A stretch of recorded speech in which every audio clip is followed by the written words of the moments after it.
Coach Rowlands, great competition today, yes?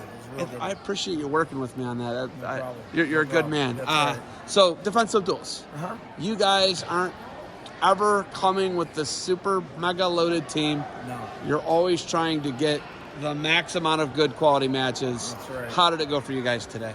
Well, we got what we asked for. We wanted some good competition against the best guys in the country. And, we have, I would say, elite community level kids that need a taste of the next level, and they got that. And we got plenty of success, plenty of things to work on technically, just learning how to fight. We got to be around some guest members of our team that have been there, done that, with Bishop McCord, Wyoming Seminary, with Izzy Style, local good Ohio kids. So we got to be around some elite minds. So I think our kids, the 3rd, 4th, 5th, 6th graders, which we had a lot of them, they were in over their head for the most part, but it allows for us to take that back into our room and let that mentality breathe into our room. And we're hoping to get good results. That's why we come here. How did the twins, Joey and Logan, do today? A little bit of good, a little bit of bad. So they have plenty to work on. But I'm proud of them. They're always game. They're always willing to compete. They're always ready to compete. We expect a lot out of them, and I hope that they expect a lot out of me. So I'm trying to do our best to shepherd the right experience for them in wrestling. So they're doing a good job, and 6th graders. So it's a funky age. They're pretty good at the K through 6 stuff, and they take some lumps in the K through 8 stuff. So you're a big, gigantic human being. I can't believe how tall you are. You're about 6'5", man. 6'4", something like that. You're pretty big. Do we know yet what Tommy, Logan, your daughter's already taller than your wife, right? She's a junior, yeah. She's 5'7". So she's taller than your wife? She's taller than my wife, yeah. Will she be around any taller? I think she might be about done. Yeah. So. Okay. Yeah. So what about the boys? Do we know where the boys are? They going to be big, gigantic? Because so twins, to be fair, aren't normally big, gigantic Vikings. That's right. Right. That's right, I mean, we've seen the Brands brothers. Yeah. We've also seen the Bannock brothers. That's right. So okay, but like normally twins don't get gigantic, right? That's right. And Tommy? Is Tommy going to be bigger? Tommy weighs about 140 now, but he's pretty far into growth. So I think that he's not going to be a small guy by any stretch, but I don't know if he's going to make it to heavyweight.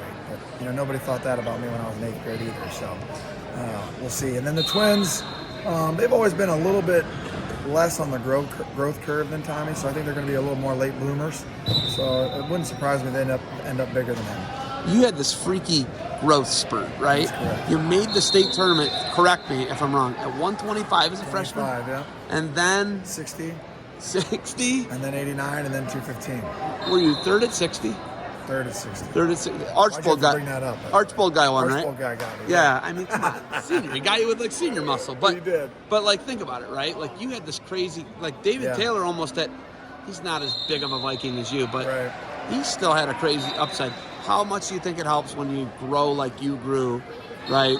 Just crazy. I think it's tremendous. I think obviously at the lower weights there's more skill, there's more variety, and it forces you to have to, look at wrestling through all the different ways that the sport can be done. At the upper weights, it's somewhat one-dimensional, sometimes two-dimensional, and so when you come up, wrestling through all those different skill sets and all those different ages and sizes, by the time you get to the bigger weights, you train differently, you compete differently, you wrestle differently, and it's an unfamiliar thing for upper weights. But I will tell you, when you get up in the upper weights, you also have to learn, different laws of physics. You know what I mean? You get stuck on. You're not going to split the middle at heavyweight.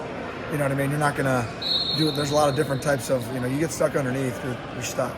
You know what I mean? So it's a different perspectives, but it's wrestling. So I like it all the same. So I think that you had a freak crazy high ankle sprain, right? I did, yeah. Right? It was NCAA semifinals, right? I sprained it in the quarters. I was up 9-3, and I ended up winning 11-9. Is that what it ended up? I tried to wrestle in the semis. Oh my God. No dice. So would that have been different if you would have been a smaller weight, or that injury still occurred? Yeah, because it was they were brand new wrestling mats, and there was a little too much cushion, so my foot got stuck in the mat. So if you would have been a little smaller guy, it probably wouldn't have happened. That's true. Is that right? I'm serious. I'm not man, I'm bringing up the worst stuff ever today. I'm not on my A game, but did you guys get what you wanted to get out of the defensive duels today? Absolutely. It's a great event. I mean, it's one of the best events in the country, in my opinion. It's small, near home, one day. You bang out 5 duels in one day. It's it's awesome. Guy Seiko and the OAC working together to put on a great event. We'll never miss it. We have a team that's been slotted for the past 2 years. I'm never going to turn that slot down as long as we keep getting invited. And we're very appreciative. It's a great event. Great event. Okay, where do you move forward? First of all, I'm going to see you Thursday. Thursday at the Cavalli Center. We're gonna see you? We're working on it. We have practice on Thursday nights, but I think the kids get out of school Wednesday, so we might have practice earlier Thursday, so we can get out there for the duels. Because it's McCourt coming to town. Versus Graham. We'll take Graham on, Cavalli Center. Yeah, absolutely. I'm excited about that. Absolutely, it's pretty cool. I'm guessing we'll see some Rudis stuff there. More than likely, yeah, I think. Not too far from HQ, is it? That's right, not too far. But I guess the last thing. You all want your kids to kind of follow their own path, right? Is your daughter, is she a Division I athlete in your opinion? Your boys, what do you think? My daughter's being recruited by Division I schools. She works very hard. I'm super proud of her. She's going through the recruiting process now. She's been on a few visits, so she's playing things out this winter and spring as well, and hopefully, it ends up being a decision that she's happy about. But I think she's in a good place, and really proud of how hard she's worked. And then, Tommy is pretty committed to wrestling. I mean, he's a football player as well, but he's all in on wrestling at the point. The twins are still kids, so they're doing a little bit of everything, and they're good wrestlers. And I think if they want to make the commitment to be great wrestlers, it's certainly within their reach. Waterson was state finalist in football this year. That's right. So the opportunity is going to be there to be great or whatever they choose to stick with or focus on, right? They've got everything that they would need in order to accomplish things that they set out to do. So we're happy about that. We're a part of the football program too. We're real excited about that, and they're going to stay very competitive for a very long time. Okay, any Rudis news, any produce, logistical news? Is there anything else I'm missing? No, you know what? You always catch me in the winter, and in the winter I'm just all about these kids in the Eagle Wrestling Club and these community kids at Bishop Waterson, and that's Tommy's over here kicking. He's ready to go. I mean, he's like, what is Dad doing? Sure is, yeah, exactly. Yeah. You got anything else for me? No, man, I appreciate everything. Thursday. I see you. Yeah. Maybe we'll grab dinner or something. I don't know. Nice. You never know. I'm a bit of a wild card. All right. Thank you for the time. Good luck to you guys moving forward, and I will hopefully see you Thursday. Thanks, man.